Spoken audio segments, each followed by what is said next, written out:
How can a country actually withdraw from NATO?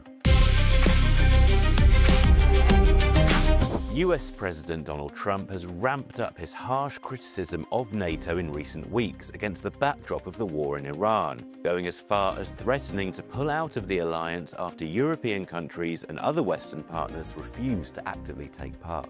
Trump called the alliance a paper tiger after NATO countries didn't respond to his calls to assemble a naval force to help reopen the Strait of Hormuz. Trump's comments have sparked confusion online as to how a country can launch the process to leave the alliance. So what do the rules actually say? Article 13 of the 1949 North Atlantic Treaty says that to leave, a country needs to formally notify the US, which then lets all the other members know. It will then officially withdraw a year later. So it seems straightforward enough for European countries and Canada, subject to their own domestic laws and processes, but how could the US quit the alliance? Under the North Atlantic Treaty, the US acts as both a member and the depository of the alliance, meaning that it manages the treaty texts and handles accession and withdrawal notifications. Essentially, the US government would have to notify the US Department of State of its intention to withdraw.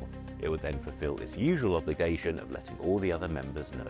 In theory, the US could remain NATO's depository without being a member, but the remaining countries would likely vote through an amendment to the treaty to give those duties to someone else. In 2023, then-President Joe Biden signed legislation blocking a president from quitting the alliance unless they're backed by a two-thirds majority in the Senate.